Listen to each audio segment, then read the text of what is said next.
Now from the station you count on for local news that matters, this is your Forecast First from KARK, your weather authority. After a day-long reprieve from ice, a winter weather advisory is issued. More on the drastic dip temperatures are expected to take. Please don't shoot the messenger. Good evening and thank you for joining us. I'm Bob Clausen. And I'm Ashley Katz. This blast of winter will not relent. And as your weather authority, we are bringing in KARK4's chief meteorologist, Keith Monahan, to find out if this next round of cold weather will be accompanied with any sort of precip. That precip has been the key word lately. What do we got, Keith? There will be, Bob and Ashley, and good evening, everybody. If you don't want to learn more about winter weather, turn away from the TV right now. Get the kids out of the room. It looks like we've got more on the way, and it's going to start tonight, essentially, with bitterly cold Arctic air moving in. It's going to come in two parts. Tonight, the very cold temperatures down to the single digits, maybe even around 0 for northeast and north central Arkansas. Generally in the low to mid-teens for central Arkansas, and only around 20 across the southern part of the state. Then, as we go into tomorrow night, a winter storm watch kicks in, and that means we are going to see the potential for freezing rain and sleet developing by late Thursday night, continuing and through most of the first part of Friday. And we're going to see actually pretty slippery conditions. At least they'll be possible for central and northern Arkansas. Again, late Thursday night through much of the morning Friday into early Friday afternoon. And we are also going to be looking at that storm system that will be developing. Right now, it's pretty far away up over western Canada. It is going to be heading off to the south and southeast. Looks like we're going to see another round of wintry weather. Could be rather slippery by the end of the work week. But first, let's address the cold temperatures tonight. Your forecast first for Little Rock. Partly cloudy skies becoming mostly clear by morning. Will be near a record low of 13 degrees. But believe it or not, we've got 60s and thunderstorms in the forecast and even more wintry weather possible. We'll have all that in a couple minutes. Oh, we believe it, Keith. Thank you very much. We are your weather authority. And after a mixture of freezing rain, sleet, and some snow over the past few days, we saw a thaw this morning. It's very nice. Just want to give you a look at the morning commute on Highway 67, 167 north of Little Rock. What a difference a day makes. Driving certainly much smoother than yesterday. This is near McCain Mall, a trouble spot. It was earlier this week. And overnight, Little Rock experiencing snow flurries and on and off on Tuesday. Our photojournalist caught these flakes at the western side of the city. However, the sun slowly melted the remnants of all that away. Good news there. Families across Arkansas spent the morning on standby as school districts decided if class would be cut again today. KARK4's Shannon Miller spoke with parents on how the snow and no school changed their plans all day long, if not all week long.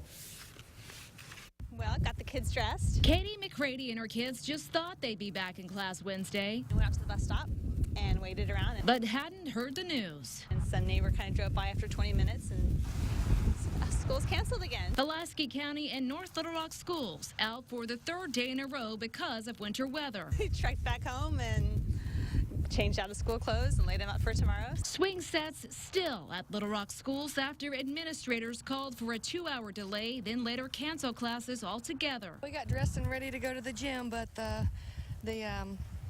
babysitter couldn't make it in. Even moms with tots like Amy Small had to make other plans. We decided to go shopping at Kroger. Moms like McCready looking forward to those school lunches again. We're pretty down to like frozen chicken in the freezer and leftovers. While arts and crafts have held her herd over, they can only go so far.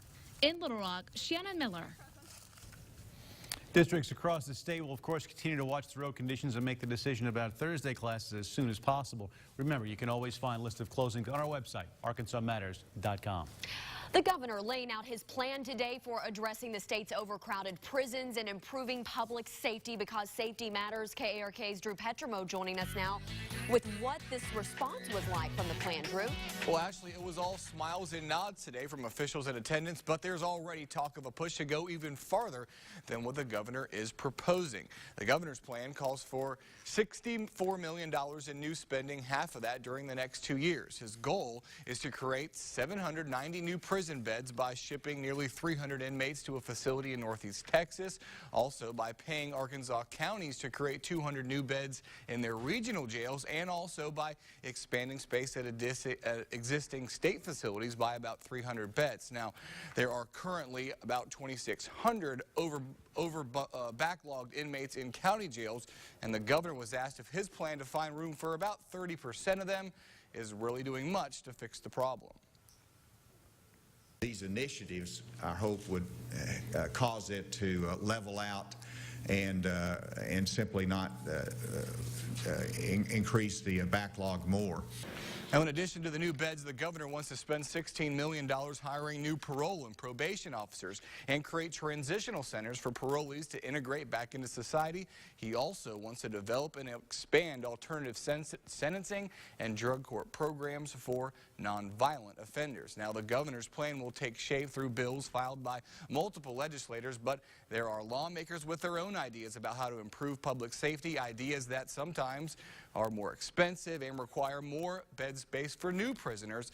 Now, these compromises will have to be hashed out during this legislative session. Ashley, back to you. Thanks, Drew. New today, North Little Rock police are looking for the person responsible for a late afternoon bank robbery. The U.S. Bank on JFK was robbed. Here is a look at the person that police say did it. He is a white man. They say he is in his late 40s, about 5'10", and weighing about 220 pounds. They say he flashed a gun at the teller, demanded money, then ran out. If you think you have seen this man, contact North Little Rock Police. Also, we have an update for a story out of Malvern where a woman was critically injured in a shooting on Monday night that killed her boyfriend. Well, we've learned that she is continuing to recover in the hospital. Those close to Heather Darter say she had another surgery today, this time on her jaw. Now, family says that she was shot in the face. 33-year-old Jason Stovall was killed inside their home. Meanwhile, her 3 children who were at home at the time, we can tell you they were not harmed. Police have not made an arrest either. The official cause of death has been determined for a man accused of hitting and killing a Conway police officer in 2013. According to county officials, Barry Strickland's official cause of death was pneumonia related to drug intoxication. Strickland was accused of hitting Officer Wilma Gary with an automobile. He died prior to going to trial on the battery charges that he was accused of. And 7 children removed from a Garland County home amid a widely criticized state investigation remain in DHS custody. A follow-up hearing for the Stanley family was scheduled to take place last Thursday, but was postponed for more than a month to March 23rd. Many have questioned whether the state can continue to keep the children that long without a hearing. The state explaining today that under the Child Maltreatment Act, the courts have 90 days to continue an investigation if relevant evidence cannot be obtained. Police are still on the lookout for someone posing as a law enforcement officer in the Russellville area. Last week, we shared the report of a 16-year-old girl claiming to be pulled over by an unmarked vehicle. She was told to get out of the car by someone who she says didn't have a badge on. She got away, but police have not found the person responsible. Russellville police say they are continuing to track down any leads. First responders in the natural state are now set to receive comprehensive training to better help serve those with special needs. Because Community Matters, KARK4's Suzanne Bruner joins us with more on the need for this type of program and how disability awareness training is going to help emergency personnel. Yes, Ashley, Arkansas just became the 2nd state in the nation to implement this new program. The Arkansas Governor's Developmental Disabilities Council found that families of a disabled individual wanted first responders to learn how to respond and help those with special needs in an emergency situation. Now, according to the Disabilities Council, emergency personnel respond to more cases involving a disabled person. A $60,000 federal grant will fund the training to all first responders here in the natural state. Training will educate officers, firefighters, and other emergency personnel on how to communicate and respond to those with disabilities in an event of emergency situation. Not just the family that has been affected by maybe tragic results, but we want to give them the training that they need to help them to where they're not ever placed in a situation like that. Teresa Sander also stressed the importance this resource is to our volunteer first responders across the state who don't necessarily get training opportunities like this one. Now, before the end of the year, all Arkansas first responders will get this disability awareness training, and right now the program is actually being customized to fit state laws and policies, but we will keep you updated. Back to you. Thanks, Suzanne.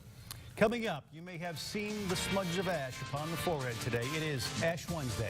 We're going to have more on the mark that begins the Christian Lent season. Plus, they did an excellent job.